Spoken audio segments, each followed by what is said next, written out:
Good evening and welcome to the 85th Annual Overseas Press Club event. Please welcome Scott Kraft, the President of Overseas Press Club of America. Thank you. Good evening and welcome to the annual awards ceremony for the Overseas Press Club of America. Thank you for joining us to celebrate the finest international reporting from 2023, an evening when we recognize excellence in storytelling and craft, but also pay tribute to the courage, resilience, and commitment that journalists make day after day to report the truth. My name is Scott Kraft, and it's been my honor to serve as president of the OPC this year. I owe a personal debt to the journalism leaders on the Board of Governors who are responsible for the success of this evening and all of this organization's work.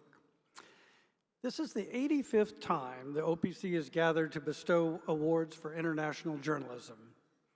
7 men and 2 women gathered at the Algonquin Hotel in 1939 on an April day, not unlike today, to create the OPC. They were American foreign correspondents and veterans of the biggest global stories of the era. And as they met, the world was on edge. Adolf Hitler had created a totalitarian state in Germany and would, in fact, invade Poland just 5 months later. Japan was pushing for economic control of East Asia. In Italy, Mussolini was seeking to expand his empire into Africa. Our founders wanted to create a kind of salon for them and colleagues returning from abroad, often from very dangerous parts of the world. And the club would be a safe space to swap war stories, to share information, and it must be said, down gallons of whiskey. Some things haven't changed. They were writers, photographers, and broadcasters. In the early days, they included Lowell Thomas and Edward R. Murrow, but also journalists like Dorothy Thompson, who had been expelled by the Gestapo and was writing a column called On the Road, which was read by 10 million people in the United States. They had a shared passion for the work of reporting from abroad for an American audience. Of course, it isn't hard to find parallels between the world that our founders were covering in 1939 and the world we cover today. But the other through line is passion for this profession and a dedication to excellence. And importantly, a recognition of the sacrifice, too often the ultimate sacrifice, that so many of our colleagues have made. So we gather tonight to again celebrate that passion, that excellence, and that sacrifice. We are fortunate tonight to hear from 2 journalists who represent all of that and more. Maria Ressa, Nobel Peace Prize laureate and co-founder of the Rappler news service in the Philippines, is our keynote speaker.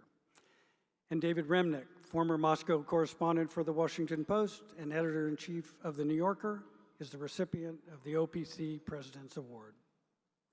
Our awards have been dominated by reporting from the previous year's hotspots, and tonight is no different. But I want to draw your attention to a new award category you will hear tonight. Last year, the Overseas Press Club Board created the Continuing Coverage of Conflict Award to recognize exemplary coverage of world conflicts over time, especially those that don't always make the headlines. The first year's winner is Reuters for a great example in its coverage of the Civil War in Sudan. Now, before we get started, I want to warmly thank our dinner sponsors, Citi, Mercedes-Benz, the Associated Press, CNN, the Financial Times, the Fuller Project, the LA Times, the New Yorker, the New York Times, NPR, the Outlaw Ocean Project, and the Washington Post.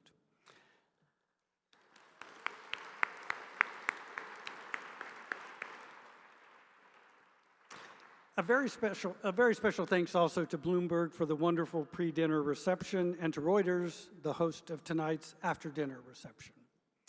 2 other people I'd like to thank: Patricia Kranz, a former foreign correspondent and the OPC's executive director who celebrates her 10th year with the OPC and whose tireless work makes this evening and all of the work of the OPC possible. Thank you, Patty. And a huge thank you to our awards chair, John Danishevsky, standards editor at the AP, former co-chair of the Pulitzer Board.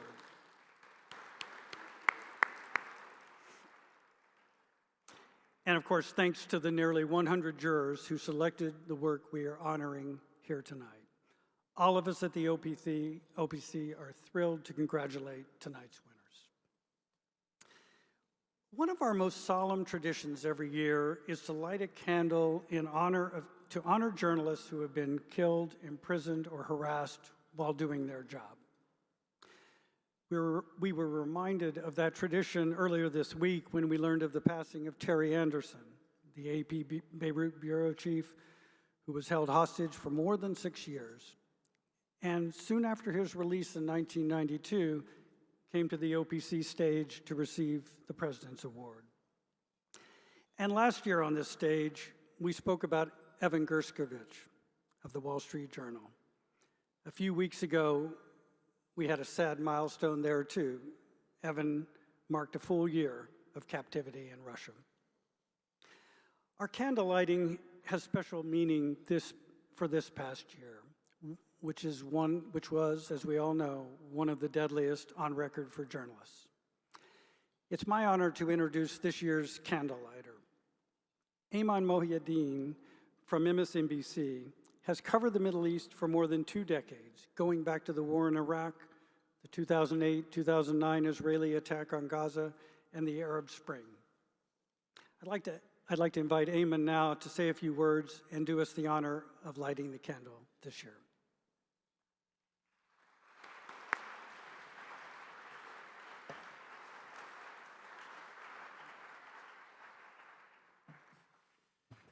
Good evening, everyone. It's a real honor to be here with you. Thank you so much for those comments, Scott, and thank you so much to the board for inviting me. Also, this is a really difficult moment, but probably not for the reason you think. I was asked to speak for 1 minute, and that's really hard for a cable news host to do.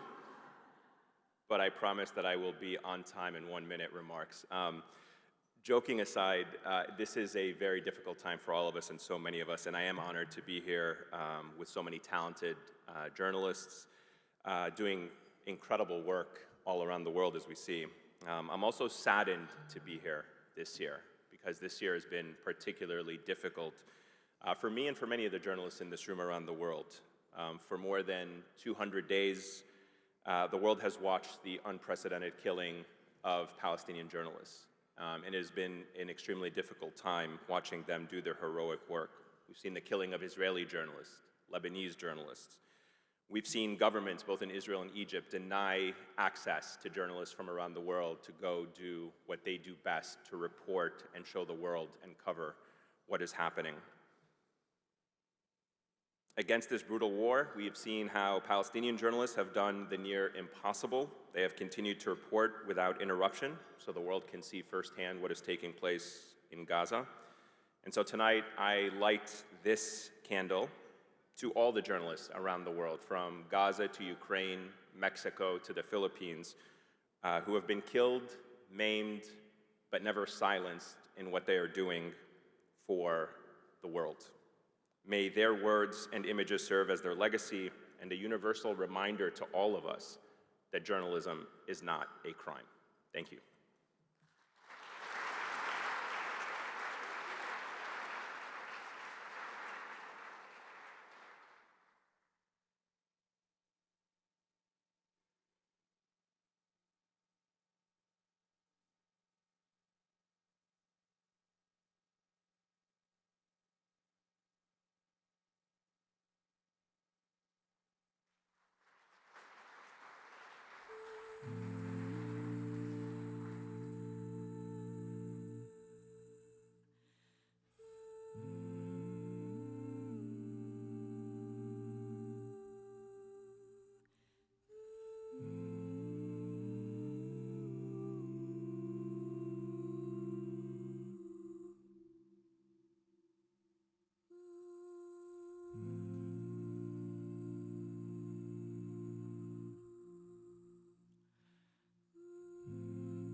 gather ourselves a moment. Now it's my pleasure to introduce our MC for this evening. Marcus Mabry is Senior Vice President of Digital Editorial and Programming at CNN, and we are proud to say, a former president of the OPC. His long resume, his resume is definitely long. Among other things, he's an author. His books include Twice as Good, Condoleezza Rice, and Her Path to Power. He has held multiple posts at the New York Times and was a foreign correspondent and later chief of correspondence at Newsweek. Take it away, Marcus.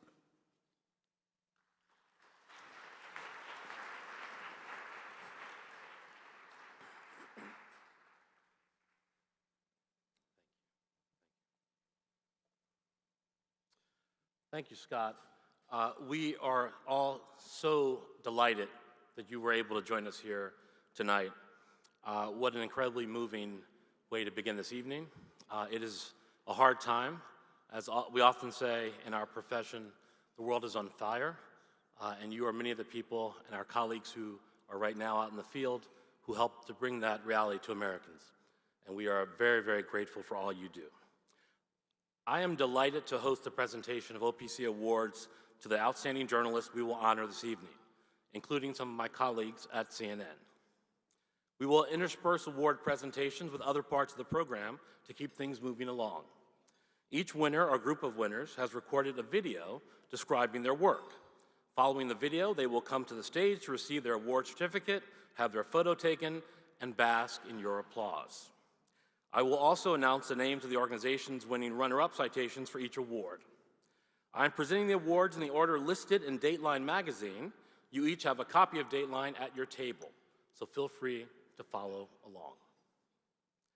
The Hal Boyle Award, sponsored by Norm Pearlstein in honor of his friend Jerry Flint, is for Best Newspaper, News Service, or Digital Reporting from Abroad.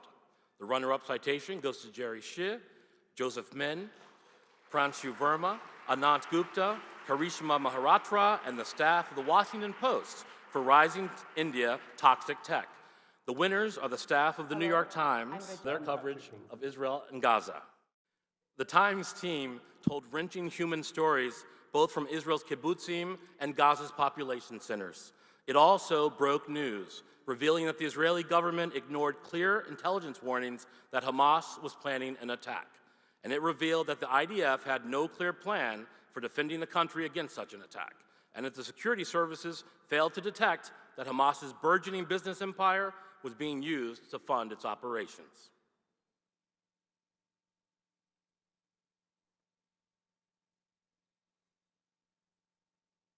Hello, I'm Raja Abdurrahim. And I'm Patrick Kingsley.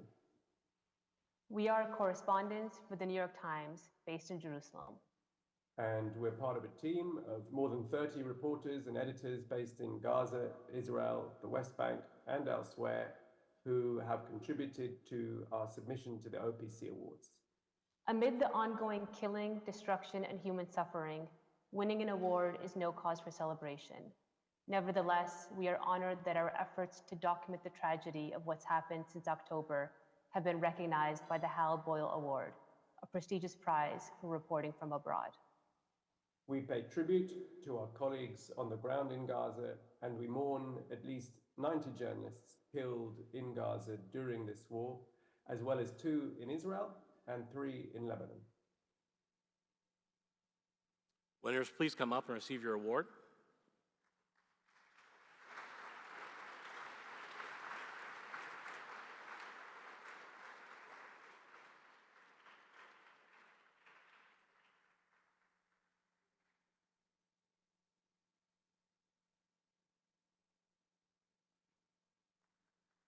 Congratulations.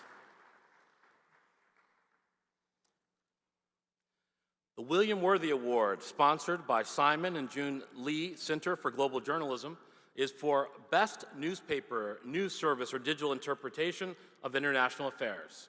The citation goes to the Wall Street Journal staff for China Questions Its Future.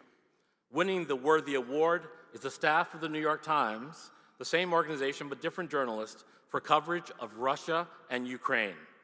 Far from the front lines, the New York Times looked at how the war in Ukraine is transforming Russia.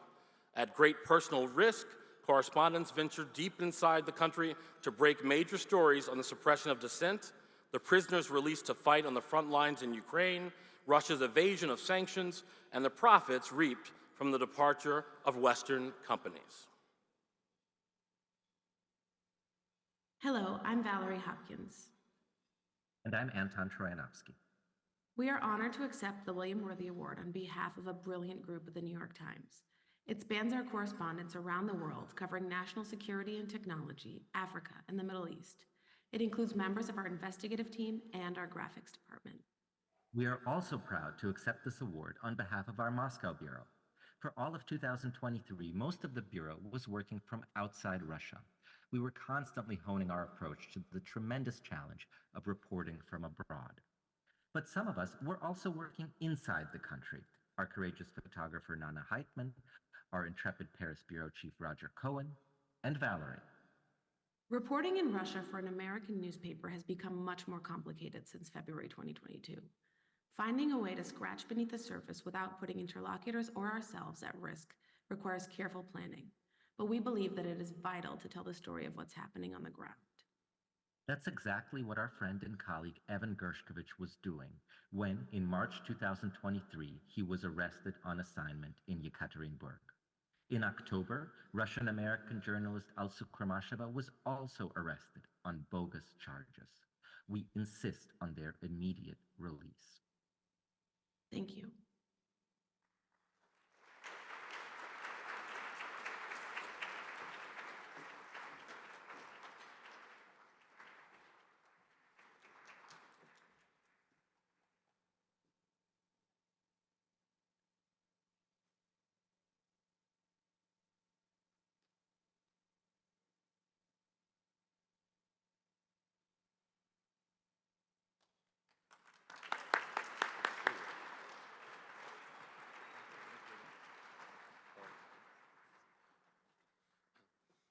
Old colleagues.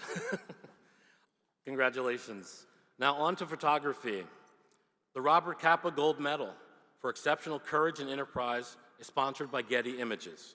The runner-up citation goes to Evgeny Maloletka of the Associated Press for War in Ukraine Rages On. The Robert Capa Award goes to Samar Abu Alouf of the New York Times for Gaza. Despite losing loved ones and being separated from our children, Samar's commitment to bearing witness helped inform the world of the nightmare that became life and death in Gaza. أنا سمر أبو العوف مصورة صحفية مستقلة من مدينة غزة حيث كنت أعمل مع صحيفة نيويورك تايمز.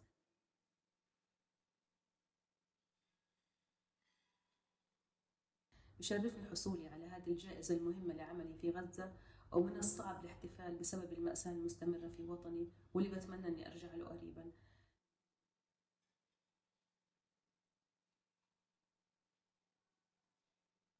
كان قتل الصحفيين من أكبر التحديات اللي واجهتني أثناء تغطيتي للحرب، بالإضافة للظروف الصعبة من نقص الغذاء والوقود والتنقل بسبب نزوحي من بيتي. اضطريت للنوم في مقعد السيارة الأمامي لمدة 60 يوم، وقمت بتخزين ما أمكن العثور عليه من طعام ووقود في مقعد السيارة الخلفي. ما كان في مكان آمن نهائياً، كنت مستعدة دائماً للنزوح من المكان اللي أنا موجودة فيه اضطراراً للعمل والتنقل في مكان آخر. كان الصراع المستمر بالنسبة لي هو حصولي على الإنترنت والاتصالات. لعدة أيام كانت تنقطع الاتصالات والإنترنت.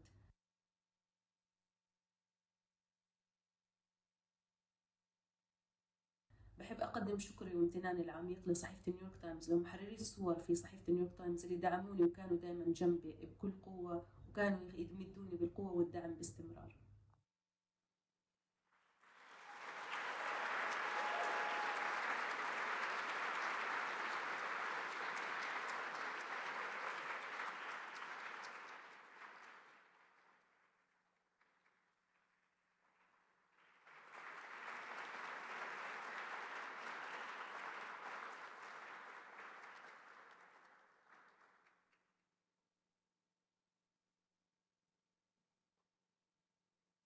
Thank you so much. The Olivier Roubaud Award, sponsored by David Ake, honors the best news photography from abroad in any medium. The citation goes to Daniel Barahulak of the New York Times for Ukraine's stolen children. The award goes to Mohammed Salim of Reuters for Gaza, Hell on Earth.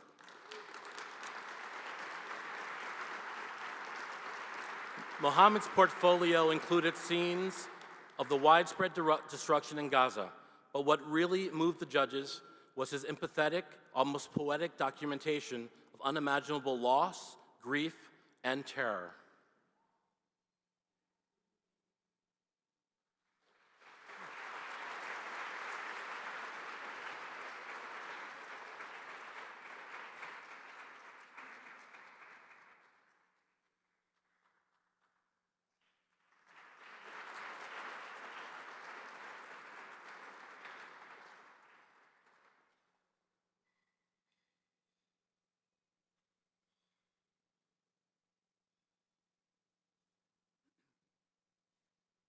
Thank you.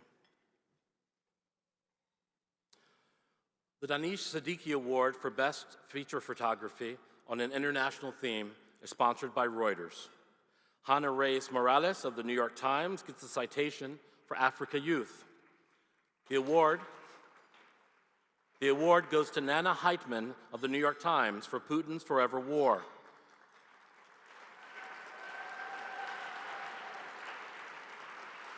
Heitman's unflinching coverage of the Russian side of the war in Ukraine unveils quiet moments from largely inaccessible places. Her stunning photographs tell the story of a society shrouded in nationalism and secrecy. Her work captures the complexities of daily life under war while delving into the historical legacy that helps sustain it. Hello, I'm Nana Heitman, and I'm deeply honored to receive the Danish Siddiqui Award for my photographic coverage on Russia for the New York Times.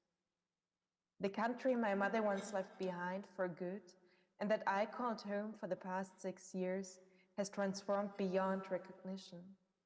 Reporting in Russia is getting harder and harder, but as the war grinds on and its harsh realities seep into everyday life, we still dare to cover coffins returning home and graveyards filling up. If journalists can't be on the ground, we risk an information gap in one of the major conflicts of our time. And I join my colleagues in the call for Evan Gershkowicz's immediate release. But I would also like to thank the courageous journalists Valerie Hopkins and Roger Cohen, who have continued to report despite the risks. Together we navigated this difficult environment, telling those stories. And I extend my gratitude to my editors Mona Boschnak and Gaia Tripoli, who always believed in the significance of our work. Thank you.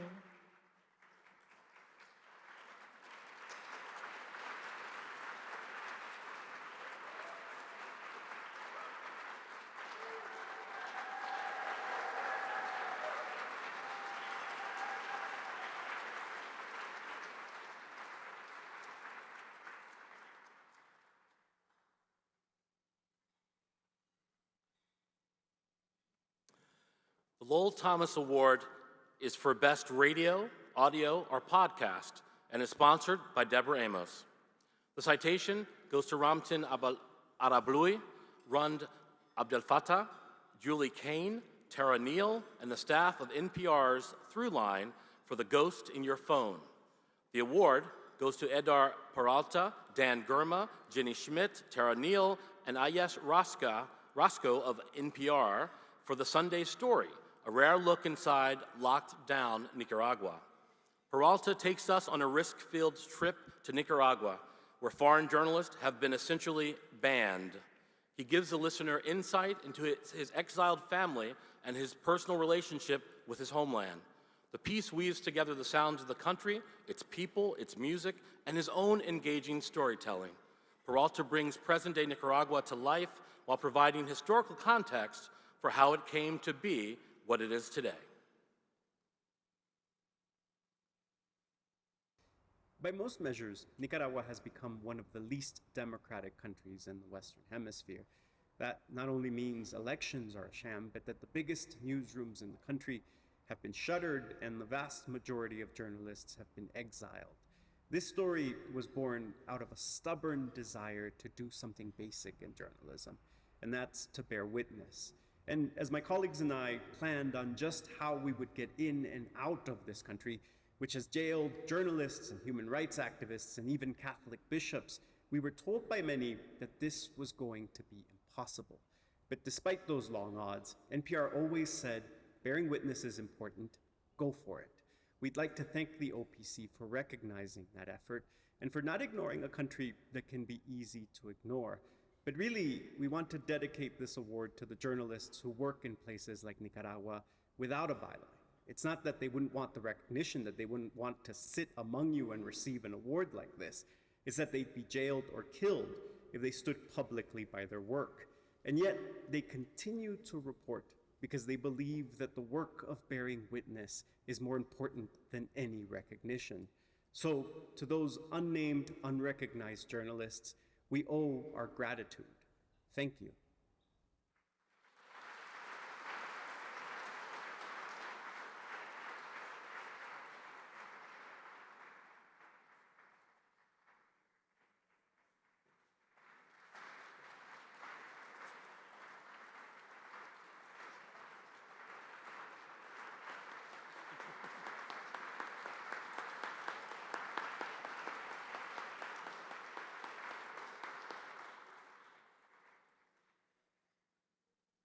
Congratulations.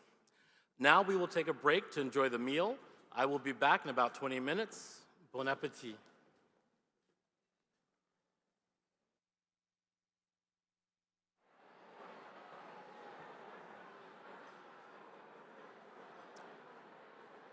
Hello again. Please continue to enjoy your meal, but I will bring in for a little bit more for your attention. As we return to the awards, we're going to start now with the David Kaplan Award. The David Kaplan Award for Best TV or Video Spot News is sponsored by ABC News. The citation is awarded to Jane Ferguson, Sarah Just, Morgan Till, Dan Sagalin, and the staff of PBS NewsHour for Deadly Quake. The award goes to CNN Worldwide for Israel-Hamas War.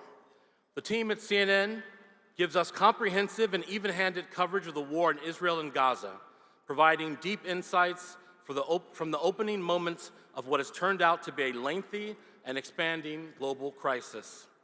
Flooding the zone, the network's bold and determined correspondents, producers, and camera crews provided moving and insightful reports and perspectives, often live and under direct fire, exploring the deepest emotions of Israelis and Palestinians, as well as the dynamics driving all parties in the conflict. Hi, I'm Nick Robertson, CNN's international diplomatic editor. Thank you for considering us for this award, and thank you for honoring us with it. It's a huge privilege. We were part of a big team from CNN that day, October the 7th, coming in. We arrived just a few miles from where I'm standing now. The rockets were flying overhead. We had no idea what was happening around us, and the country and the people of Israel are still in trauma. They still don't know which way this war is going. They still don't know where their safety is coming from. Behind me is the Erez border crossing. Everyone's talking about that as an aid crossing point to Gaza. You can see behind me the hill there in Gaza, the huge suffering as well that's gone on inside of Gaza. And you can't talk about the conflict here and covering the conflict here without thinking of the dozens upon dozens of journalists inside of Gaza who've lost their lives. Their names are not household names, but their video is. It's through them that we're understanding what's happening there. It's through reports that we continue doing that our audience can see and hear from the families of the hostages, hear from what the Israeli government is saying, hear about the conflict. And that's our mission. That day was challenging. The days after were challenging. The house next door to where we were living in Sderot for many months, just over there, was hit by a rocket. Our cameraman was on the roof. We didn't even know if it was okay when it happened. But we're committed, and that's important, I think, for the audience.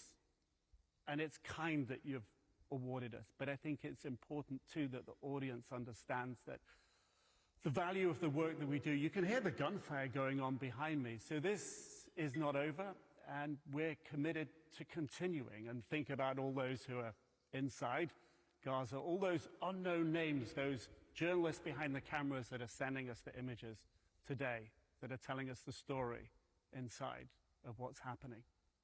This is important work. It's powerful. And we thank you for your support. Thank you.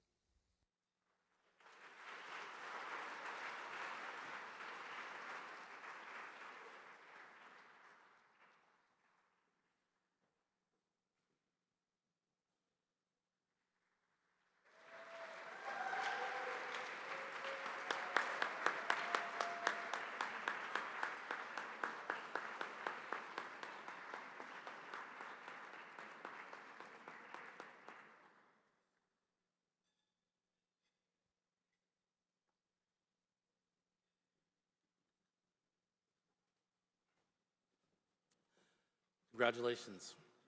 The Edward R. Murrow Award, sponsored by CBS News, is for Best Documentary Under 30 Minutes. The citation goes to Isabel Young, Galeria Kiazan, Daniel Vergara, Sarah Eslami, Jake Perrin, and the staff of Vice News for Inside Iran, What Happened to Iran's Women-Led Uprising. The award goes to Mohammed Sawaf, Ibrahim Al-Atla, Salah Al-Ha, Marwan Al-Sawaf, Aleph Multimedia, and the Al Jazeera Witness Team for Witness, Rescue Mission Gaza. Al Jazeera gives us a close-up depiction of one day in the life of an ambulance driver in Gaza as he navigates the terror and heartbreak of rescuing severely injured people under bombardment. Through this deadly assignment, the journalists remain invisible, with no narration, commentary, or judgment. One of the filmmakers, Marwan Al-Sawaf, was killed in Gaza on December 1st. Another, Mohammed Sawaf, was seriously injured in an airstrike that killed 45 members of his family.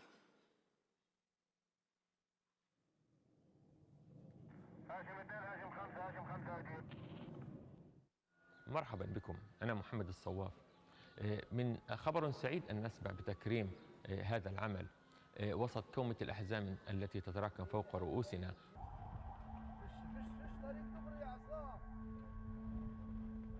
والموت الذي يخيم علينا ويلاحقنا في كل مكان في قطاع غزة، وتحديدا هنا في شمال قطاع غزة. صحيح، استهداف منزل لآل عاشور، استهداف منزل لآل عاشور. في هذا الفيلم استطاع إبراهيم أن ربما يجيب عن سؤال أخلاقي دائما كان يلاحق الصحفيين: إذا وجدت ضحية هل تترك التوثيق ونقل الحدث وتذهب لإنقاذها، أم تكمل توثيق الحدث وتترك المهمة لغيرك؟ إبراهيم استطاع أن يجمع بين الاثنتين، ساهم في إنقاذ الضحية وأكمل توثيقه للحدث، وربما هذا جزء من نقاط القوة في هذا الفيلم. على وجه سرعة من طرفه. يا وسام.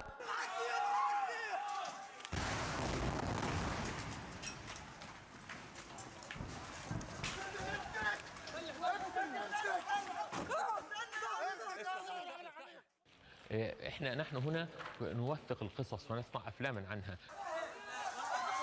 شيلوا يلا شيلوا. عدد كبير من أفراد أسرتي، بينهم أبي وأمي وإخواني الأربعة وأولاد أخي وجزء كبير من أقاربي.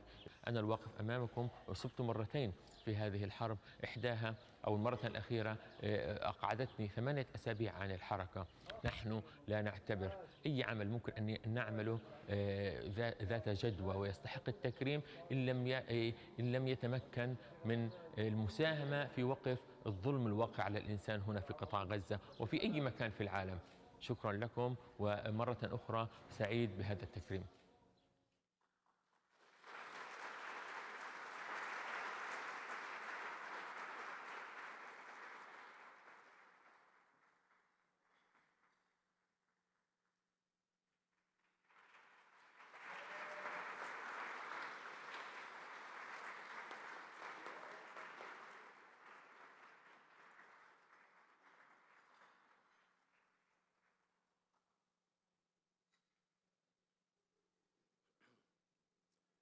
Thank you. The Peter Jennings Award for Best Long-Form Documentary is sponsored by the Jennings family. The citation goes to Martin Smith, Marcela Gaviria, Brian Funk, and Scott Enger of Frontline PBS for America and the Taliban. The winners are Mstislava Chernov, Michelle Meisner, Rainey Aronson-Rath, Daryl McCrudden, and the staffs of Frontline PBS and the Associated Press for 20 Days in Mariupol.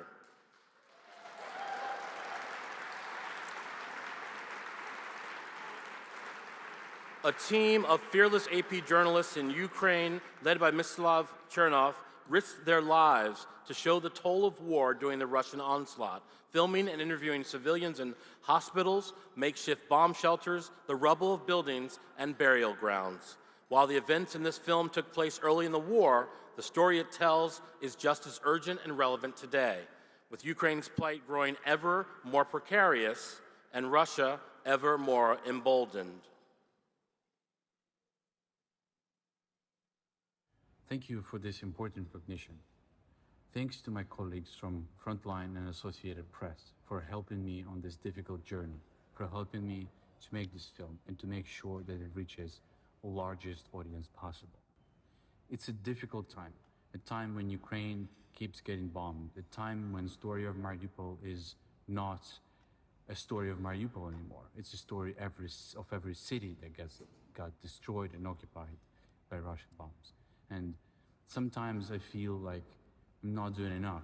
I know the feeling of every journalist that in a world that is on fire right now, we sometimes feel powerless to change it, to make things better. But at the same time, recognition is this, and the fact that people see our work, people see the pain of people whose stories we're telling. This fact gives me strength. This fact gives me hope that the story of Mariupol will not be forgotten and that our work matters. And one day, the world will be a better place.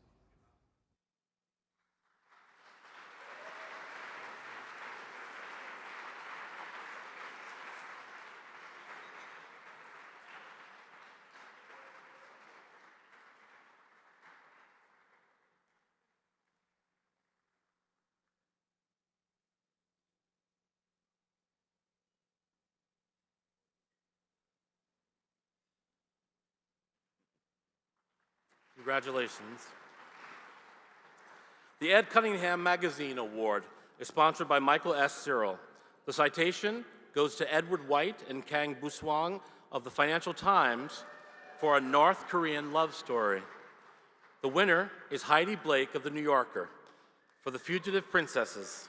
The judges said Blake masterfully weaves together the many pieces and people of this complicated saga of the struggle of 4 royal women to escape their virtual imprisonment by the ruler of Dubai. It is centered on the eternal human desire for freedom and also gives us a glimpse of the international web of surveillance, complicity, and capture that the royal family of the United Arab Emirates was able to deputize even in the comparatively progressive states of the West.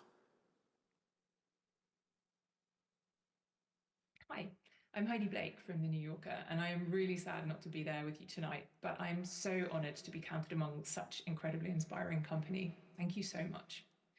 This was my very first piece for the magazine, which was a little daunting. And so huge thanks go to my brilliant and hilarious editor, Nick Troutwine, for his flawless judgment, for saving me from my every cliche, and for pouring the whiskey at all the key moments.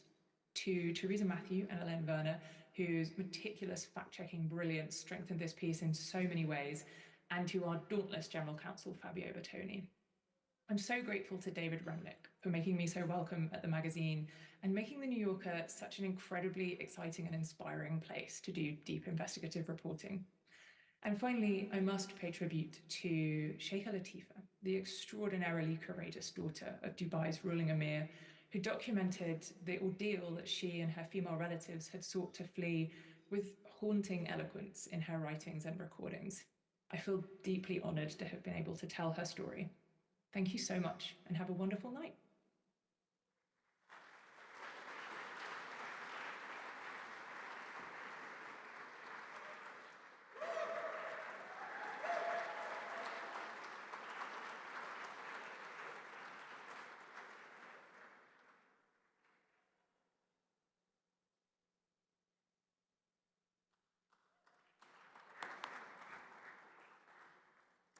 Now we move on to the Best Cartoon Award, sponsored by Mercedes-Benz.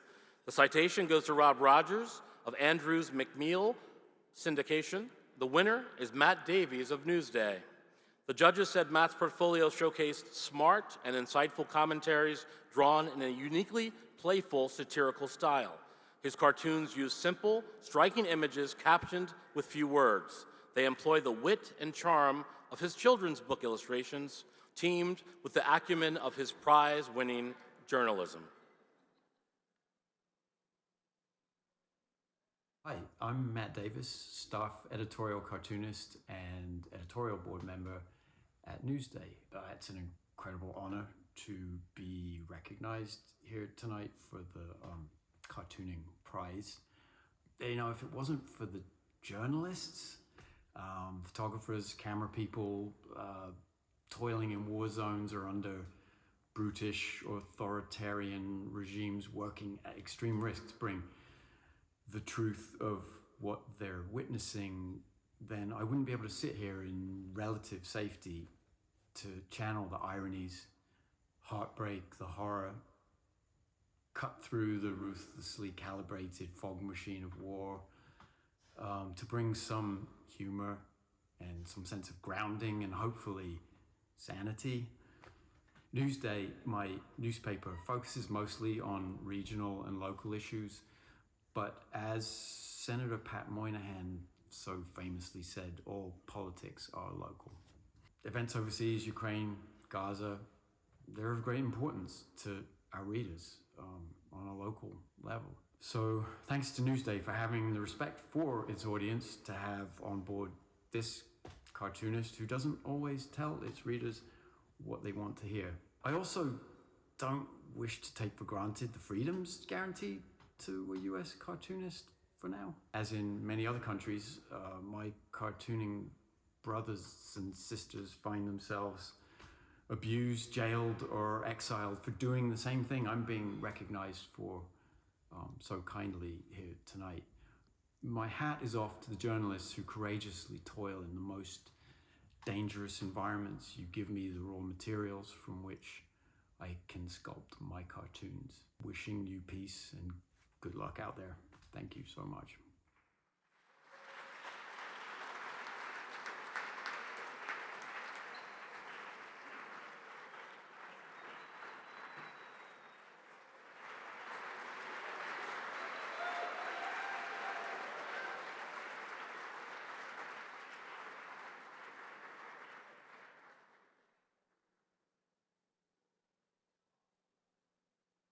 Congratulations.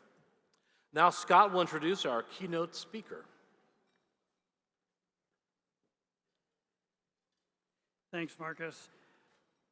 Our keynote speaker tonight is a journalist whose unwavering commitment to reporting the truth has inspired countless colleagues across the globe to stand up for freedom, freedom of expression, and accountability. Maria Ressa came to the United States at the age of 10 and had to learn English at school in New Jersey. Her high school yearbook profile noted her love for Rocky Horror Picture Show and pigging out, but also her desire to conquer the world. A lot of teenagers probably share that desire. In Maria's case, though, now, a few decades later, I think we can safely put a check mark beside that one. In 2012, she co-founded the online news site Rappler in the Philippines with a staff of a dozen. It quickly became a major multimedia website in that country. Her arrest in 2019 under a new cyber libel law brought international condemnation on the Philippines government. Maria's life and career embody journalistic integrity and bravery.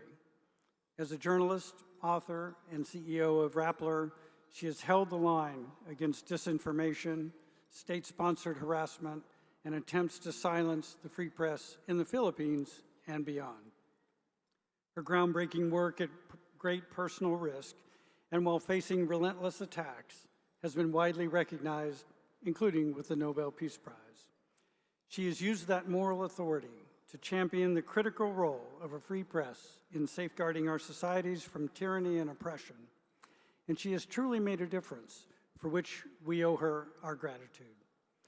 Ladies and gentlemen, please welcome Maria Ressa.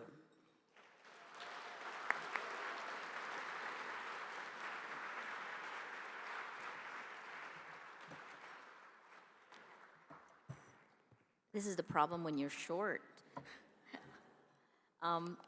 First, how wonderful to be in the room with you tonight, and how difficult it is to be a journalist today. Scott, I can't believe you dug out Rocky Horror Picture Show. But if you think about it, right, that would have been the meme in our time, you know, when there's a toast and you literally throw a toast, like a bread toast. So interactive meant different things back then. Thank you to the Overseas Press Club for inviting me tonight, and massive congratulations to the winners and the citation recipients. It is so good to see so many friends here. As the candle shows, we are living through extremely dark times that demands so much sacrifice from every journalist, from every one of us. In the Nobel lecture in 2021, I said that we are standing on the rubble of the world that was. Well, that became literal in Mstislav's film. There was a woman who caught my eye in it because it was the first time she went back to her home and it was in rubble, and she was crying so heartbreakingly in front of her broken home. And she asked, "Can't anybody do anything? They're killing us here." Like someone would listen. Well, that was in Ukraine, but that cry could just as easily have come from Sudan or Gaza, where more than 34,000 people are dead. The challenge today is whether our international rules-based order still works. Too many are getting away with impunity, from countries to companies, and it's dividing us in ways that are literally destroying us, destroying trust. As journalists, we're on the front lines, and when we fail to hold the line, the people we serve lose their rights, their freedoms, their lives. So we are jailed, we're killed, silenced. The number of people jailed in 2023, RSF says nearly 800 journalists went to jail. More than 520 are still in prison today. That includes Evan Gershkovich in Russia, Jimmy Lai in Hong Kong, Frenchie May Cumpio in the Philippines.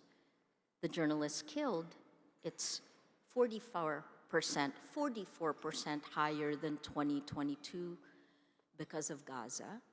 And those silenced, well, so many more novel ways of silencing journalists today, right? When free speech is literally used to stifle free speech. In the Nobel lecture, I said an atom bomb exploded in our information ecosystem when journalists lost our gatekeeping powers to technology companies. And the death toll from that, I would say that happened around 2014, the death toll is still rising. In our first contact with AI, social media turned our world upside down by rewarding lies, amplifying fear, fueling hatred, creating a distribution system that is dangerous to journalists, that doesn't give journalism a chance, right? This outrage economy built on our data, micro-targeting us, has transformed our world. It insidiously manipulates not just us, but the audience, the public we serve. It ignites the worst of who we are, fueling our blackest emotions. These next three sentences I've said over and over and over, and I'll repeat them again. Without facts, you can't have truth. Without truth, you can't have trust. Without these three, we have no shared reality, no rule of law, no democracy.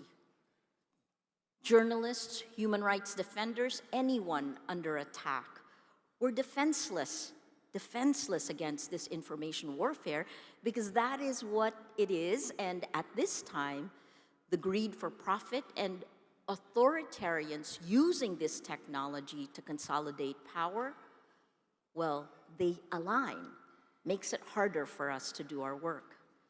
Generative AI, launched November 2022, triggered another arms race, and the failure of democratic governments to hold tech companies in check, the least regulated globally, to put laws in place to protect the public. Each day of impunity means these governments lose more power. It's a tech coup in plain sight.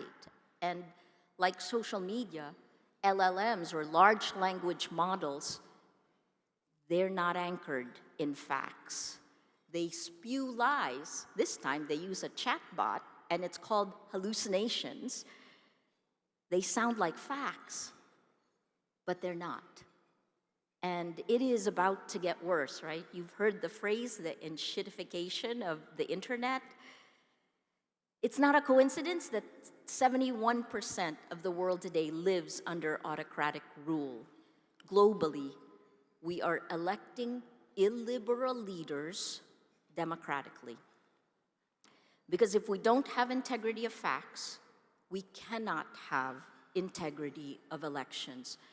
And in this tipping point year for democracy, where half of the world is about to vote, Americans will vote in November, you will have far less safety measures in place in the technology that rules our information ecosystems. It's almost like we went to the basement. It is far less than in 2020, and certainly far less than 2016. That means people will get less news in their feeds. They'll get more propaganda, more information operations to push their emotional buttons. They will have to struggle for agency. So what do we do as journalists? I'm not going to leave you completely depressed, okay? For the news heads who are here, the managers of the news, we have a year or two, if you're looking at digital news, where we must think of something new, and it is existential. There are only three ways a news website gets trafficked. It's direct, social, or search. As of last year, Meta has choked traffic to news websites. Again, less news in those feeds, more propaganda, more information operations with generative AI, more deep fakes, yay. Search, LLMs are out. The SGE, Search Generative Experience, is built on top of search. Meaning, at a certain point, this has been rolled out in 125 different countries, at a certain point, you will type in your question and you will not get a link back to your website. So we need to prepare, because news, journalism must survive. So we have to keep working. We have to build tech. This sounds crazy to tell a room full of journalists. We must again own our distribution. We need to tell heartbreaking, we've seen them, but also heartwarming stories. We need to remind people about the goodness of human nature, because they see so little of it on their social media. About the kindness of strangers.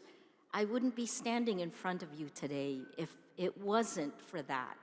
People who at the very last minute opened the box, the cashier, so I could post bail. Otherwise, I would have had to stay, I would have been arrested over a 3-day weekend. People who I didn't know helping us survive. the parts of our humanity that technology strips away. We live in existential times, and what you do now matters. So, the war isn't happening in just Ukraine, in Sudan, in Gaza. It isn't happening out there. It's happening here. Each of us fighting our own battles for facts, for integrity, because the dictator-to-be can zoom in and target the cellular level of our democracy, each of us. So what do we organize? We collaborate, we find new forums, find new partnerships, tell our communities the whys. Why is it happening? Our imagination and creativity must spark the empathy, so crucial to get us through these dark times. Power and money is not enough. Let's prove it, and prove that inspiration ignites the good in each of us. For all of you out there, the working journalist, keep doing, keep going. Thank you.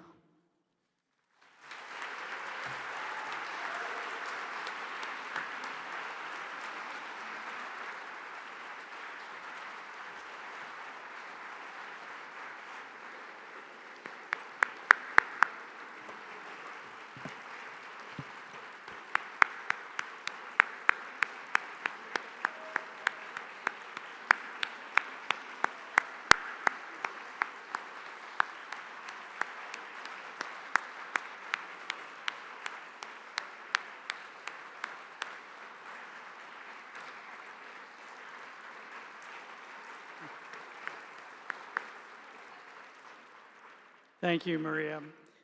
Now, Marcus will introduce more awards. Thank you, Scott, and thank you, Maria. I think, thank you for laying out those very stark realities. I think a lot of us live them every day. And I think if you have not given up, given everything you've been through personally and professionally, then none of us have a right to either. So thank you for those words and that call to action. Now back to the awards. The Malcolm Forbes and Martin Frank Award for Best International Business News Reporting in Any Medium is sponsored by Forbes magazine. The citation goes to Spencer Woodman, Neil Weinberg, Delphine Reuter, David Kinner, Matai Raska, and the staff of the International Consortium of Investigative Journalists for Cyprus Confidential. The winner is Miles Johnson of the Financial Times for Wagner Inc., the criminal empire of Yevgeny Prigozhin. Despite repeated threats, Financial Times investigative reporter Miles Johnson plumbed the depths of Yevgeny Prigozhin's Wagner Inc. business empire. Johnson's reporting exposed how Western lawyers and other professionals helped the late Russian criminal known as Putin's chef evade international sanctions. Johnson also illuminated how mercenary forces pillaged Africa and Ukraine, looting, raping, torturing, committing arson, and murdering many, including journalists.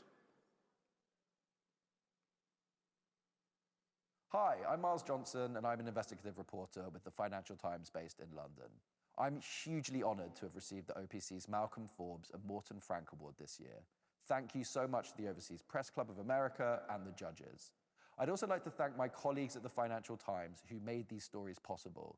Jeff Dyer expertly edited the stories, and the work of our media lawyer, Nigel Hansen, was invaluable. Thank you too to Paul Murphy and the FT's editor, Rula Khalaf, and especially to Karina Weidman. Thank you.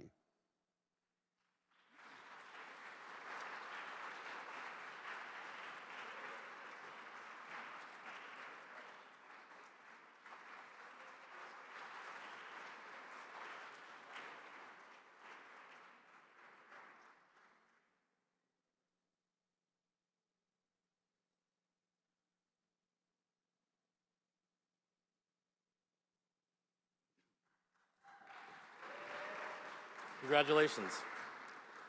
We are pleased to announce the winners of an award that is new this year, the Continuing Coverage of Conflict Award for Best Reporting on a Continuing International Conflict or Crisis in Any Medium.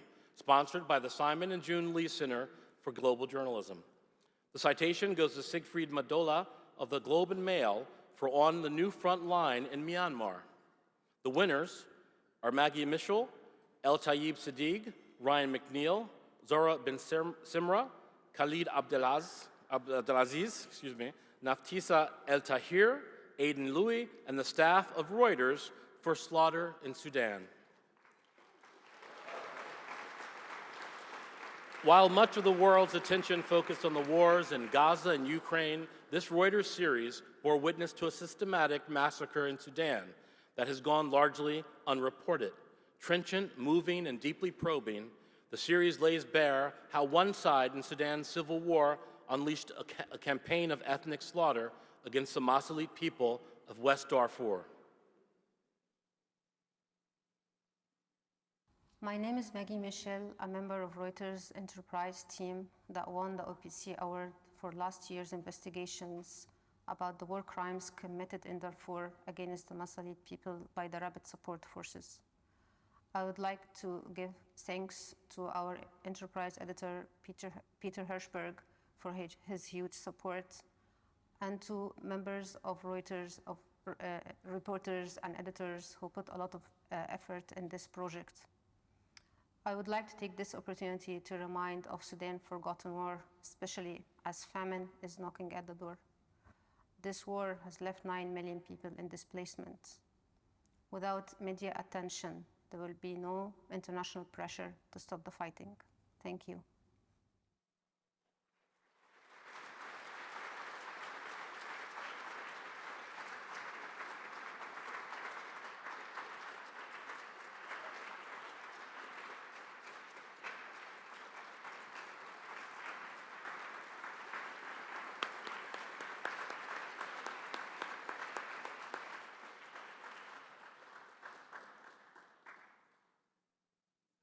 Congratulations, thank you. The Cornelius Ryan Award is for Best Nonfiction Book on International Affairs. The citation goes to Robert D. Kaplan for The Loom of Time, Between Empire and Anarchy from the Mediterranean to China, published by Penguin Random House. The winner is Paul Caruana Galizia for A Death in Malta, published by Riverhead Books at Penguin Random House. Caruana Galizia has written an outstanding biography of his mother, Daphne, a Maltese journalist assassinated by a car bomb for exposing pervasive government corruption in the island nation. She was 53. In the wake of her murder, Paul became an investigative journalist himself, producing a meticulously reported and highly readable account of his mother's life. He builds upon his mother's investigative work into Malta's corruption and joins, along with his two brothers, the hunt for her killers. The three sons also successfully appealed for an international campaign to expose Maltese wrongdoing. Judges said the book is a clarion call to journalists and nations to step up when they witness the corruption of democratic institutions, the spread of disinformation, and the subversion of the rule of law.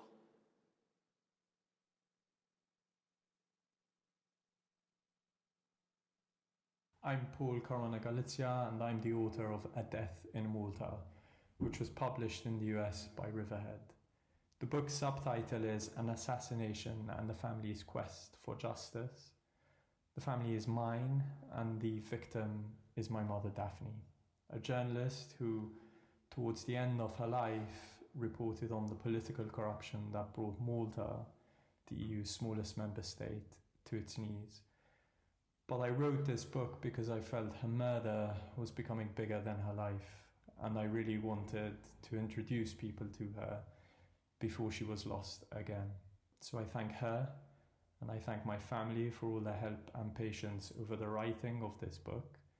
I thank my editors, Becky Salatin and Helen Comfort, for all their wisdom and their support. And I thank my agent, Patrick Walsh, for starting this whole thing.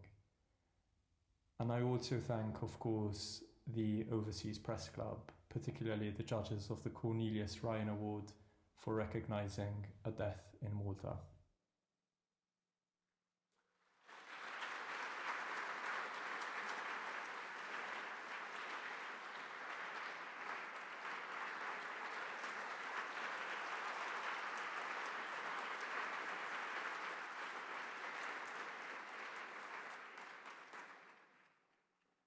Congratulations, Paul. The Madeleine Dane Ross Award, sponsored by Linda Fasulo, is for Best International Reporting in Print or Digital, showing a concern for the human condition.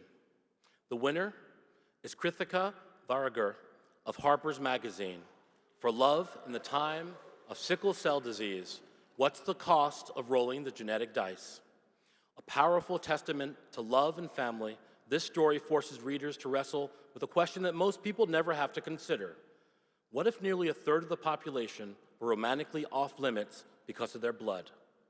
This gripping love story from Nigeria, known as the sickle cell disease capital of the world, shows what happens when universal human longings are entangled with governments, genetics, ethics, and cold medical truths. Hi, my name is Krithika Varagor, and I've been a member of the OPC for 8 years. I have all the battered ID cards to show for it. And as a millennial, it's been the longest professional affiliation of my life. So I want to thank the OPC for stewarding over the kind of journalism that is being recognized here tonight. It's really surreal to get one of these awards for my story, Love in the Time of Sickle Cell Disease, for Harper's Magazine. And I'd like to thank a number of people who made it happen. Above all, my editor at Harper's and great friend, Elena Savitra-Buckley, and my wonderful and patient fact-checker, Maya Perry. I'd also like to thank the Pulitzer Center on Crisis Reporting, which has supported me for a number of years and allowed me to report from Nigeria 3 times for this story. And finally, I would like to thank the dozens of Nigerians who spoke with me for my reporting, sharing the most intimate details of their lives. Above all, Nkechi Mabogunje and her son Momo, who have an incredible story that it was simply my privilege to be able to share.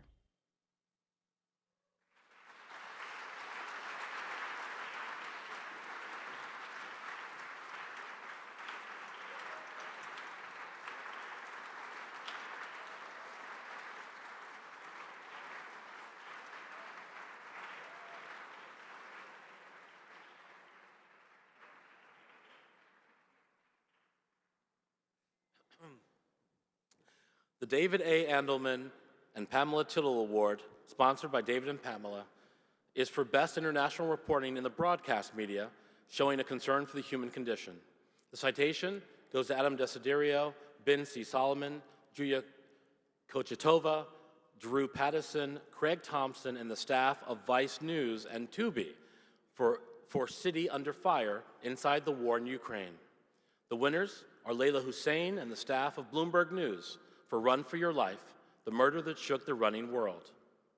In September 2021, Kenyan runner Agnes Tirop broke the women's 10,000-meter world record. Just 5 weeks later, she was dead. In a year-long investigation, Bloomberg gained access to hundreds of pages of court documents, as well as Tirop's family and friends, to recount her tragic story. Visually stunning and thoughtfully reported, Bloomberg effectively documented the widespread issue of gender-based violence against runners and questioned what more can be done by governing bodies and the sports brands that benefit from the success of these female athletes.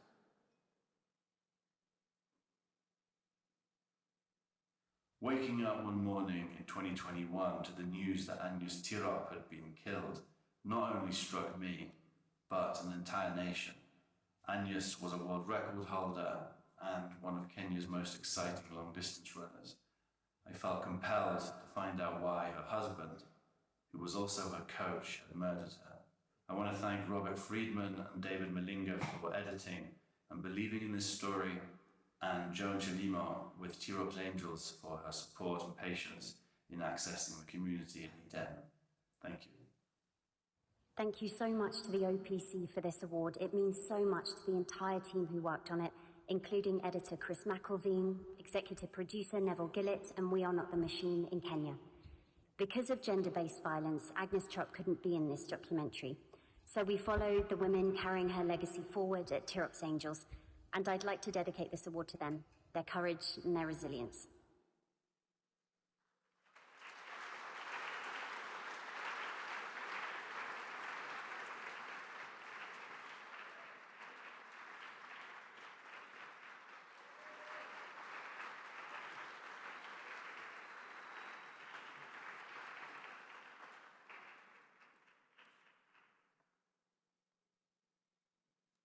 I now invite Scott back to the stage to present the President's Award.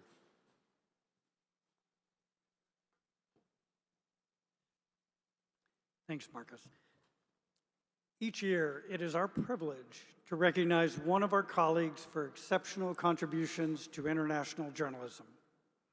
Past recipients of the OPC President's Award have included Washington Post publisher Katharine Graham, New York Times editor Bill Keller, South Africa's courageous Donald Woods, the AP's Kathy Gannon, and last year, Christiane Amanpour of CNN. Tonight, it's our pleasure to recognize David Remnick, the editor of The New Yorker, and a journalist whose career exemplifies, simply put, the best in our profession. David began his career stringing for a local paper, followed by an internship with the Washington Post. He went on to a posting for the paper in Moscow, where he wrote his first book, Lenin's Tomb, The Last Days of the Soviet Empire, a seminal work on the Soviet Union that won a Pulitzer Prize. He became editor of The New Yorker in 1998, where he built on that publication's long tradition of excellence and expanded its reach and influence. He is a gifted editor, yes, but he's also a mentor, and he has discovered and nurtured some of the finest journalists of our generation. Thankfully for all of us, he also has continued to write the kind of insightful, compelling, and meticulously reported pieces that set a gold standard for the rest of us. David is truly a guiding light in our profession, and I'm so pleased to welcome him to the stage to receive this year's Overseas Press Club President's Award.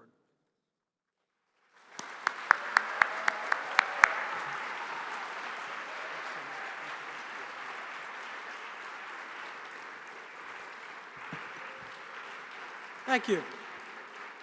Thanks very much. Now, modesty, usually false, is a convention of public speaking, particularly when it involves the acceptance of an award.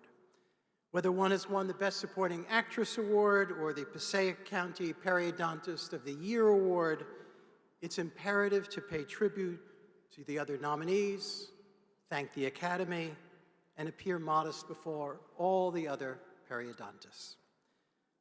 But tonight, I hope you'll believe me, and I pray you do, that my modesty is neither routine nor artificial. I'm not always like this. When I won the 1973 Lake Owego Summer Camp Foul Shooting Contest, I did so on the merits. 43 for 50 from the stripe. Tonight is something different. When I say that I'm not deserving of the Overseas Press Club Awards good graces, I mean it. Maria Ressa, Nobel laureate, David Remnick, selector of talking dog cartoons. I was once a foreign correspondent, a real one, the kind without a parachute or a return ticket. But it was a long time ago, and for a relatively brief period and in a relatively pacific period, it was the era of Gorbachev. I spent a fascinating 4 years in the late Soviet Union during an extended period of reform that was sometimes called the Moscow Spring. This was a charmed interregnum of promise and safety, particularly for the foreign press. It came after Nick Davidoff of U.S. News & World Report had been imprisoned on a phony espionage charge, and long before Evan Gershkovich, a brilliant reporter for the Wall Street Journal, was arrested on an equally preposterous espionage charge. My wife, Esther Fine, and I, she wrote for the New York Times, I for the Post, and all of my other colleagues in Moscow, we had no illusions. We were being bugged by the KGB. Our local employees went to a weekly meeting to tell all the fascinating things that we were doing that week. And yet the only two occasions that I ever entered Lubyanka, the great headquarters of the secret police, was the first time was to interview the first and last Miss KGB, an attempt at the warming spirit by the secret police of the Soviet Union. The second time was a few nights after the fall of the Communist Party in August of 1991, when I was invited at midnight into Lubyanka prison to interview the new head of the Moscow KGB, who explained to me in great deal all the democratic reforms that would come to the secret police. I'm not sure which was more illusory, the dismantlement plan or Miss KGB. So I was lucky, which is why I accept this award with a modesty that borders on embarrassment. Subsequent forays to Chechnya, the West Bank, Gaza, and elsewhere in coming years were also, compared to the exploits of the people we honor tonight, fleeting and mild. One of my favorite foreign correspondents of all time was A.J. Liebling, whose reporting from the beaches of Normandy and the liberation of Paris for The New Yorker led to the most thrilling dispatches since Herodotus was a stringer covering the Battle of Marathon. The one thing I have in common with Liebling, besides a common publication, is that our years abroad were distinctly limited. And his expression of modesty, of somewhat pre-modern and distinctly politically incorrect, stands for my own. He wrote, "There is an old proverb that a woman may sleep with one man without being a trollop, but let a man cover one little war and he is a war correspondent." I belong, he said, to the one war category. Prior to October 1938, this is Liebling obviously, I'm old but not that old. Prior to October 1938, my only friends were prize fighters, seconds, romance philologists, curators of tropical fish, bail bondsmen, press agents for professional wrestlers, and horse clockers. Like you, I don't know what a horse clocker is. But Liebling was, in other words, a feature writer, a generalist who had once in his youth been lucky enough to have been sent abroad and survived the experience. When I consider the hardships and dangers faced by my true foreign correspondent heroes, Orwell in Spain, Martha Gellhorn and Janet Flanner in Europe, John Hersey in Hiroshima, Maria Ressa in Philippines, Bernard Fall, Michael Hare, Francis Fitzgerald in Vietnam, and young stars like Patricia Evangelista and Susie Hansen, and so many more, I am humbled by their courage, their skill, and their persistence. Every time I've encountered the real thing, I've been moved to the point of real reverence. During the Second Intifada, I arrived with a photographer in the West Bank city of Jenin. There had been a great battle. The streets were abandoned. Stores were shuttered. Everything was still. Everything was quiet. People were terrified for their lives and taking shelter in their homes. Israeli tanks ringed the city. Many Palestinians had already been killed. Garbed in a borrowed Kevlar vest and helmet that was so perched on the top of my head and so ill-fitting that they marked me for the tyro that I still was, I heard a woman whisper theatrically, "Get out of the street, you fool." The accent was American. I saw that this woman had set up in an alley a kind of makeshift mini Jenin bureau. She wore an eye patch, a souvenir from when she had been wounded covering the civil war in Sri Lanka. This was, of course, Marie Colvin of the Sunday Times. She had given everything of herself to the war, and the eye was just a prelude to greater sacrifice. A decade later, I sat in my warm living room, distinctly undangerous, watching on CNN as Marie covered the Syrian bombardment of the city of Homs.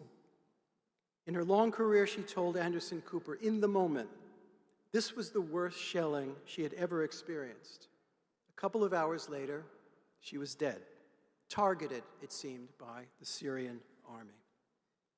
All of us in this room know colleagues who have died while doing this work. We all know fixers and translators who have suffered terrible. Others have been imprisoned or taken hostage. And under my own roof, whenever John Lee Anderson or Luke Mogelson, Masha Gessen, Dexter Filkins, Josh Yaffa, Ben Tao, Alexis Acuello, whenever they are out in what is politely called the field, an absurdly pastoral description, I cannot wait for them to be home. The friends and colleagues whom we have lost over the years paid what is called, in the cliche, the ultimate price. But we should not doubt that the cost to the living, the people who survive it all so far, can also be grave. PTSD is a slippery, unpredictable bastard that appears in many guises and at any time. I'm particularly and latterly humbled and saddened and outraged by what we've seen these past months in Gaza. Nearly 100 Palestinian journalists have been killed while trying to record and describe the catastrophe there. I too want to pay special tribute and extend my deepest gratitude to Mossab Abu Toa, a poet of Gaza, who during the worst of the bombing this year became a foreign correspondent out of circumstance, writing a series of remarkable dispatches, including the ones he did for us that are being honored here tonight. So I send love to Mossab and his family tonight, who are in Cairo. Reporters understand their mission, or the best of them absolutely do. The duty of editors is not only to support those reporters materially and spiritually and more, it's our duty, to the best of our ability, to ignore what is so politely called the metrics, to meet seeming indifference to the affairs of the world beyond our borders with an ever more powerful commitment to publishing and airing foreign news with depth, imagination, and a sense that it matters. When I first arrived in the Soviet Union, countless people told me that in the days of ironclad censorship under communist rule, the only way they knew the truth about the world was through news reports that had been in the New York Times, and the Washington Post, and other such outlets that were then read in Russian or Georgian or Kazakh or whatever over the Voice of America and Radio Liberty. Now, in an era when authoritarianism and inevitably censorship is unbelievably, ineluctably on the rise, we are likely to see that phenomenon again, if only through new technological means. And so even as business models are challenged and attention spans wander, our responsibility hardly diminishes. It grows. It is immense. And this is essential. Our reporting, our work is not foremost a business. It is a cause. This is why I am so proud to be here tonight among you, and with more humility than I think you can imagine. Yes, I was a short-lived, okay foreign correspondent and an occasional subsequent parachute artist. But you are the real thing. You honor the cause, and my gratitude to you is everlasting. Thank you.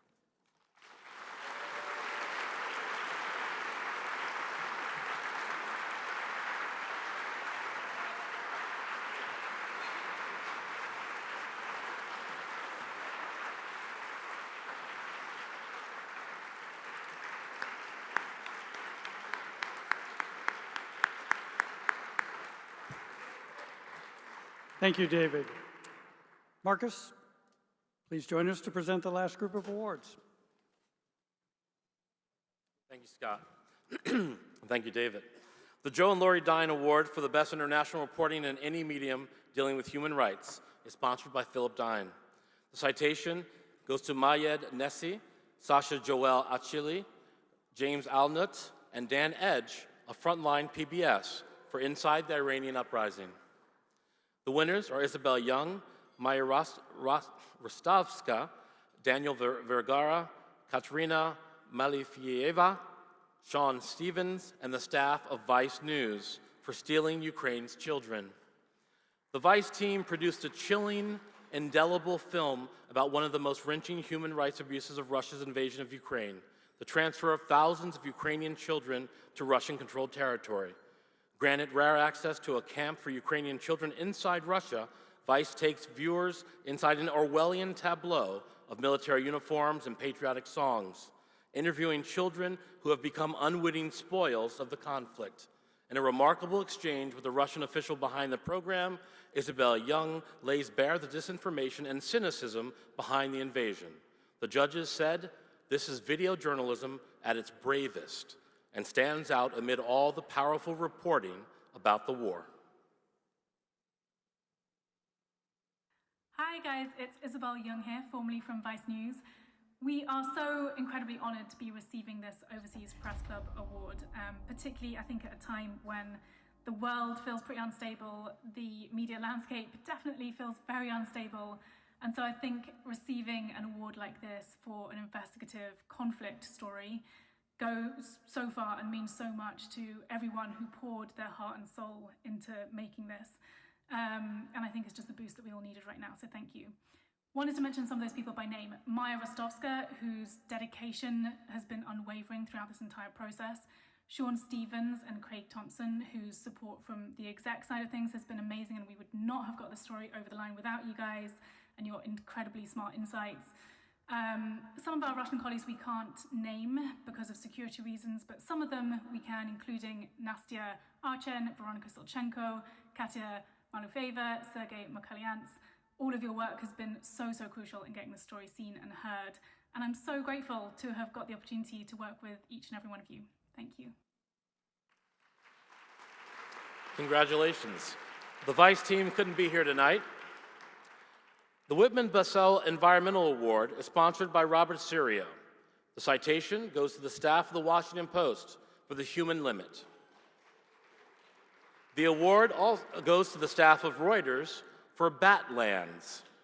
This astonishing series explores the potential threats to human health lurking silently in bat populations around the world. In a tour de force of graphics presentations, narrative writing, data analysis, and on-the-ground reporting on 6 continents, the reporters were able to draw a connection between many of the environmental problems the world faces and the risk of life-threatening disease. Their reporting shows how things like mining, deforestation, over-farming, and urban sprawl are unleashing bats from the remote quarters that have historically inhabited and putting them into perilous new contact with humans or with animal species directly connected to humans. The result is eye-opening, convincing, and terrifying. Truly an environmental story of our time. I'm Ryan McNeil from Reuters. I'm part of an international team of data journalists, correspondents, designers, photographers, and editors who worked through the pandemic to produce the Batlands. As the world was still reeling from COVID-19, we wanted to show where and why future pandemics were brewing and how they might be prevented.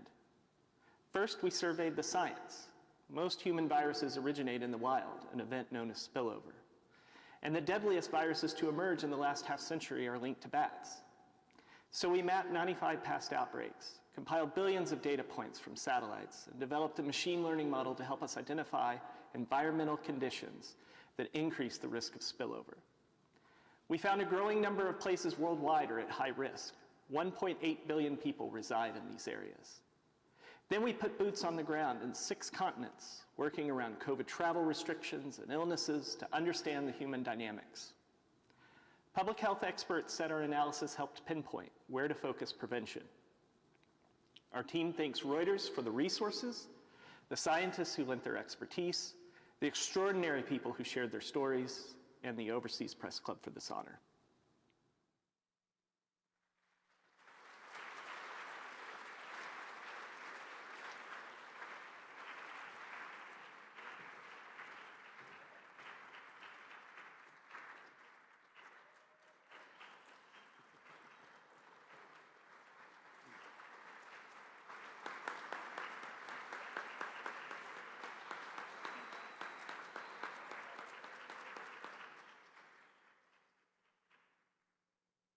Congratulations. The Robert Spears Benjamin Award for reporting on Latin America is sponsored by Lori Hayes.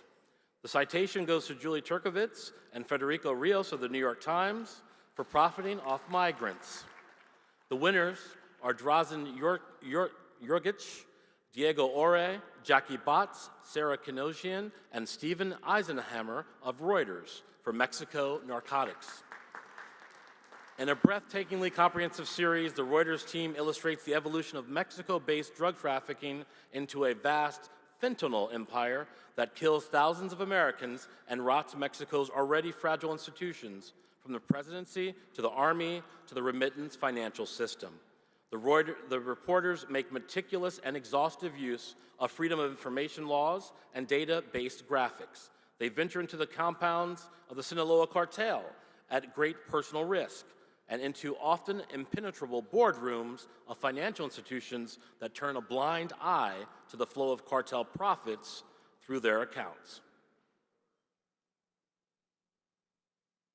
My name is Drazen Georgic, and I'm recording this message also on behalf of my Reuters colleagues in the Mexico Bureau, Diego Orey, Jackie Botts, Sarah Kinosian, and Stephen Eisenhammer.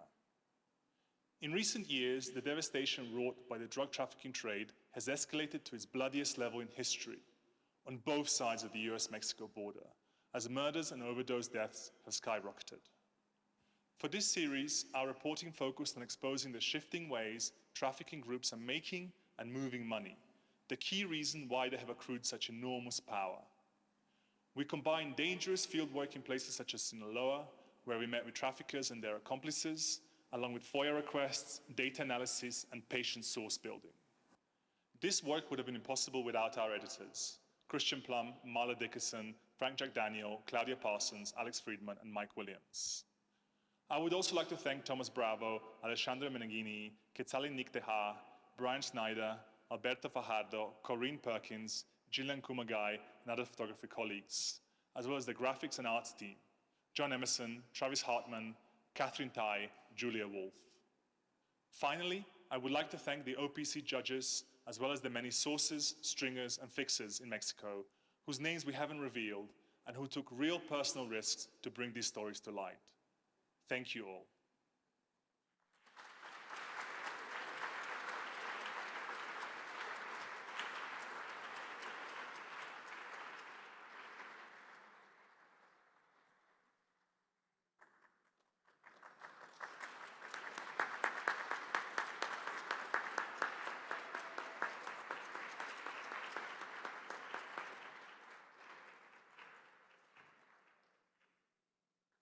Congratulations.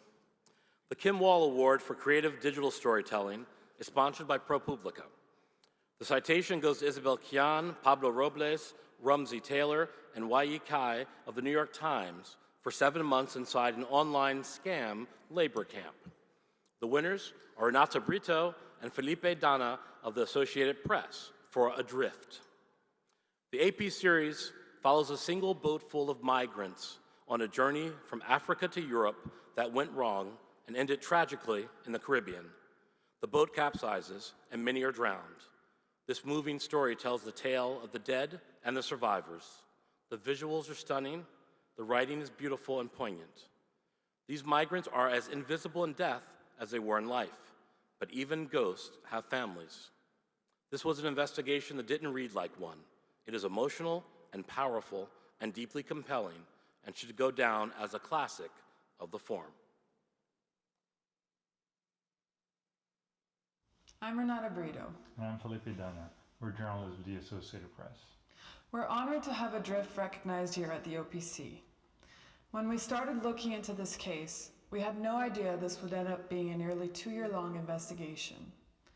Despite alarming and growing numbers worldwide, the issue of missing migrants is so often overlooked.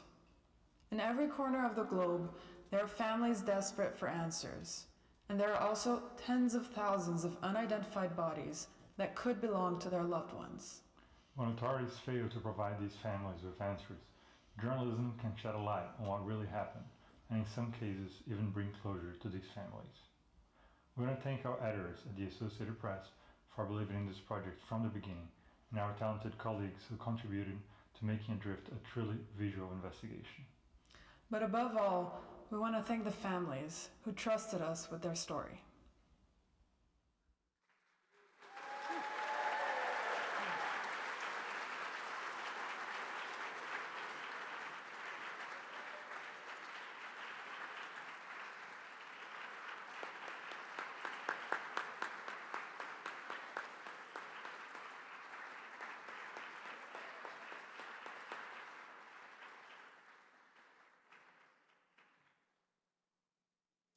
Congratulations. The Roy Royan Award for Best Investigative Reporting is sponsored by his son, Marcus. The citation goes to Zachary R. Mider and Bloomberg News staff for bad medicine. The winners are Ian Urbina, Joe Galvin, Maya Martin, Susan Ryan, and the staff of the Outlaw Ocean Project for the crimes behind the seafood you eat, published in The New Yorker. The result of 4 years of daring, sometimes dangerous reporting, This sweeping investigation exposes the ruthless measures China uses to create the world's largest commercial fishing fleet. Now, the undisputed superpower of seafood, China's fishing industry, as revealed here, is essentially a criminal enterprise, widely dependent on captive deckhands, illegal fishing, and state-sponsored forced labor. Clandestine interviews by outlaw ocean journalists on the high seas and in Chinese processing centers give us a chilling view of how China maintains its position atop a world industry whose products often end up on the tables of American consumers. Picked up by media around the world and translated into other languages, this investigation triggered outrage and calls for reform from human rights organizations and the United States Congress.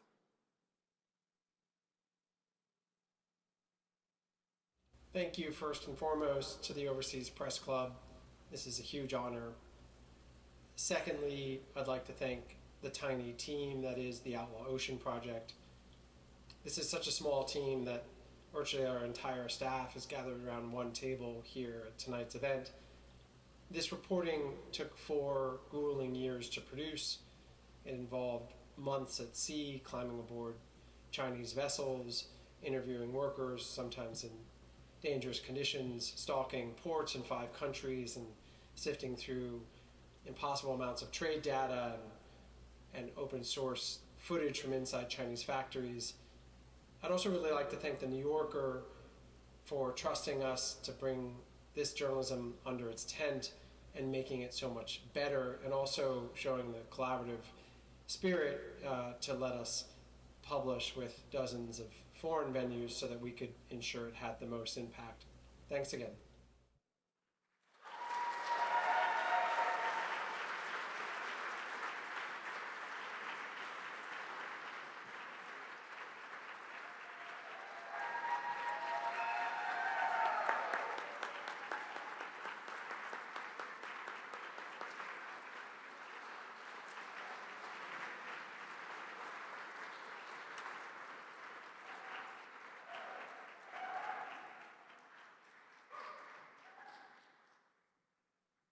Congratulations. The last award of the evening, the Flora Lewis Award for Best Commentary, is sponsored by Mark Limke. The citation goes to Masha Gessen of The New Yorker for Inside the Israeli Crackdown on Speech and In the Shadow of the Holocaust. The winner is Masab Abu Taha of The New Yorker for 3 essays on Gaza. Judges said his essay, A Palestinian Poet's Perilous Journey Out of Gaza, takes readers on a harrowing odyssey through a besieged enclave experiencing wide-scale death, destruction, and humanitarian collapse. With his poet's gift of sparse, measured words, notably absent of vitriol, he calmly recounts the Israeli bombing of his family home, the deaths of extended family members, and his own temporary detention, interrogation, and beating as a suspected Hamas terrorist.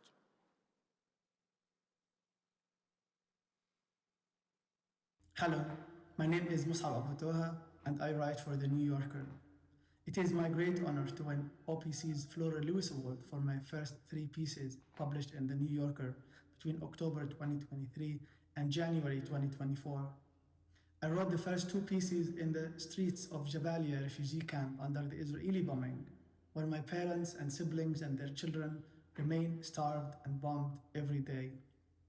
I wrote the 3rd long piece about my horrific journey outside of Gaza, partly in the south, before finishing it in Cairo, where I remain exiled with my wife and 3 children. My thanks go to my editor at The New Yorker, Daniel Gross, for his brilliant edits, and to David Remnick for giving me this platform. Thank you so much.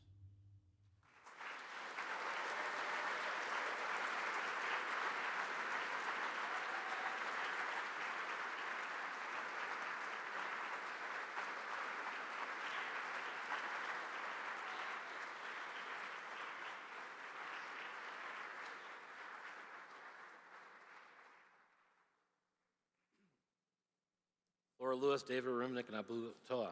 It's pretty great names together. That's the end of our award ceremony. Citation winners who are here tonight, please make your way to the head table down here to pick up your certificate. And I now turn it back to Scott. Thank you.